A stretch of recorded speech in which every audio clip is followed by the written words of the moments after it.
CPNS gitu kan, siapa sih gitu yang nggak berharap gitu kan. Betul. Terus ya udah, selain itu kan ke depannya tuh belum juga ada titik terang gitu, jadi kami masih kayak berharap. Dan akhirnya juga ada teman yang ini gimana kalau kita ke ada namanya ombudsman. Pernah dengar ya?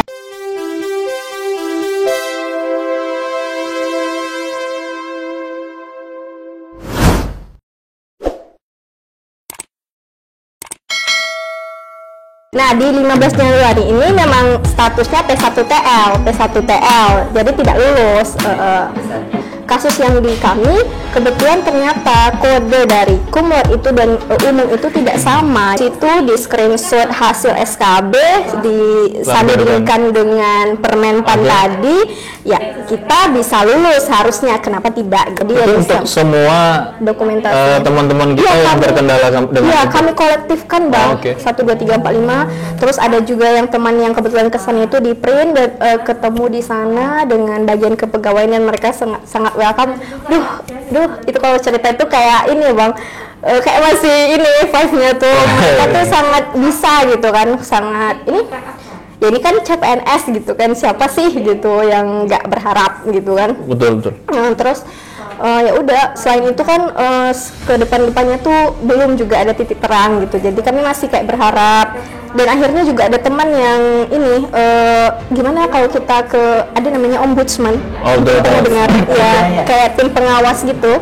Itu tim independennya pemerintah. Kalau kita ada kasus-kasus atau case yang perlu diadukan, itu kita bisa lapor ke situ. Jadi dia yang kami sudah sempat ke ombudsman karena jarang. Baru atau nasional? Dua-duanya Bang. Oke. Dua-duanya. Terus ini kan dari Januari ini Dev sampai ke pengumumannya alhamdulillah di Maret gitu kan, jadi ya mungkin kurang sabar juga, tapi ya siapa sih gitu kan, karena teman-teman udah yang kalau keasian kita lulus, angkatan kita udah pemberkasan, udah dan lain sebagainya gitu. Jadi ya itu sih di Kemenaknya juga bahkan, dan alhamdulillahnya lagi di ombudsman itu memang sangat transparan sih, maksudnya iya sangat kayak mereka tuh sangat sampai ke ininya Dev, ke Kemenaknya, ke BKN-nya, maksudnya itu dari proses kami ini maksudnya tuh ada dari prosesnya dulu di Kemenak, bagaimana digodok di sana, kemudian bagaimana ini, dan ternyata bukan di Kemenaknya gitu, di BKN-nya harus diintukan lagi nomornya yang salah itu. Nah mereka tuh kalau ombudsman sangat-sangat ini mengawasi proses dari ini laporan kami itu. Bahkan mereka tuh kayak kami ini lagi di Kemenak gitu, Japri gitu, jadi gimana nggak tenang atau gimana gitu ya. Terus kami lagi di BKN ngurus ini, dan alhamdulillah mereka tuh sangat, informasinya tuh sangat ini ya, memang benar. Besok paginya langsung keluar BRH nih yang pertama.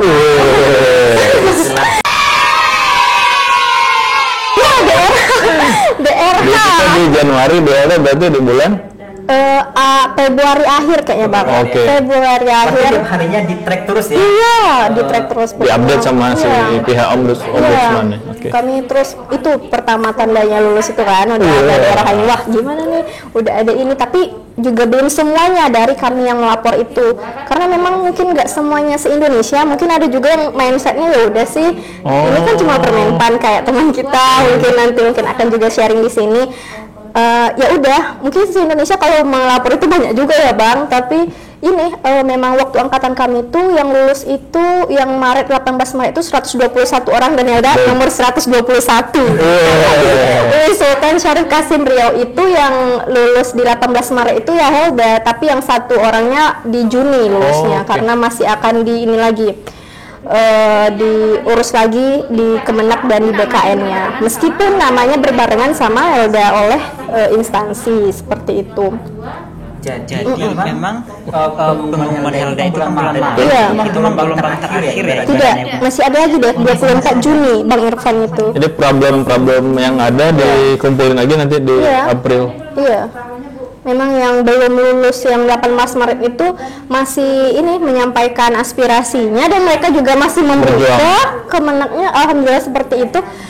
masih diumumkan lagi, boleh cek di websitenya Kemenak ya. Maksudnya sebenarnya ini sangat-sangat membantu Helda sih. Selama ini mau menjelaskan kayak gini juga nggak ada sesi ya, maksudnya teman-teman juga ya gibah-gibah positif mungkin ada ya. Gimana sih Bos Tulus ya, makasih sih sama Deva, Bang Tetri, ada sesi kayak gini bisa dijelaskan gimana perjuangan gitu kan. Mungkin suatu saat akan nulis di blog sih, tapi belum gitu.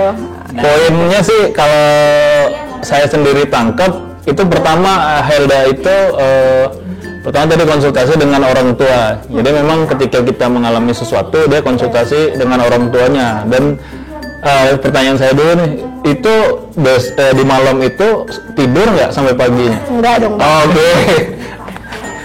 Enggak dong. Nah, ketika kebingungan Helda datang, dia mencari komunitasnya gitu kan. Yeah. Kalau di sosiologi kita kan mencari teman yang satu senasib. Akhirnya dia membentuk grup gitu kan. Nah itu juga tentunya kita berkomunikasi mungkin. Ini salah satu dampak perspektif yang bagus, kita berkolaborasi atau membentuk komunitas. Dan akhirnya berapa? 121 yang semuanya lulus. Yang Juni itu ada sekitar lulus berapa ya? Lupa sih udah persisnya. Puluhan juga. Satu grup. Satu grup itu ada juga yang belum lulus Dev di 18 Maret. Akhirnya iya di Juninya lulus. Artinya semuanya yang tadi ya. Iya. Iya, alhamdulillah di grup perjuangan. Kayak itu ayo kita ke ombudsman, kita silaturahmi itu goalsnya sekarang grup itu. Udah tercapai. Ya ketemu kita tuh jangan sampai berpisah. Kita harus silaturahmi terus karena perjuangan kita nih bukan sembarangan loh gitu. Kalau saya sih menangkapnya Bang Z, itulah hikmahnya kalau itu memang hak kita gitu Bang ya, dan kita coba perjuangkan. Justru mungkin letaknya mencoba berikhtiar Bang Z ya, dan takdir, jadi tidak mengedepankan takdir tanpa berusaha apapun gitu kan.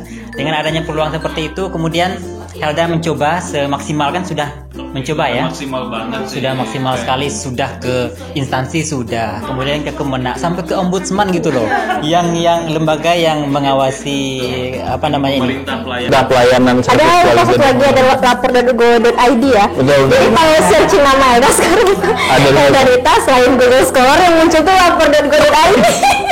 Oh ya, lapor.go.id itu adalah situs untuk melaporkan ke pemerintahan ya. Dan pelayanan yang tidak sesuai sih sebenarnya. Kalau ada lapor di situ. Kita kan bukan melaporkan oknum yang seperti, maksudnya tuh ini ada kekeliruan Betul, kan? betul. Kekeliruan maksudnya tuh kita yang buat, kita punya peraturan tapi terjadinya tidak sengaja Oke. gitu, tidak sengaja terjadi seperti ini, nah kita luruskan seperti itu.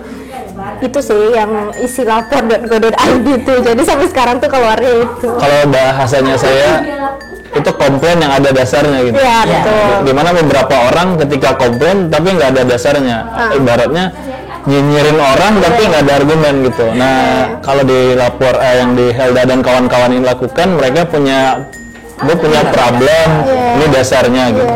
Jadi ada solve-nya dari pemerintah, dan alhamdulillahnya hasil dari cerita Helda ini BKN dan Kemenak khususnya satkernya kita gitu ya, ini menaungi UIN itu ternyata welcome juga.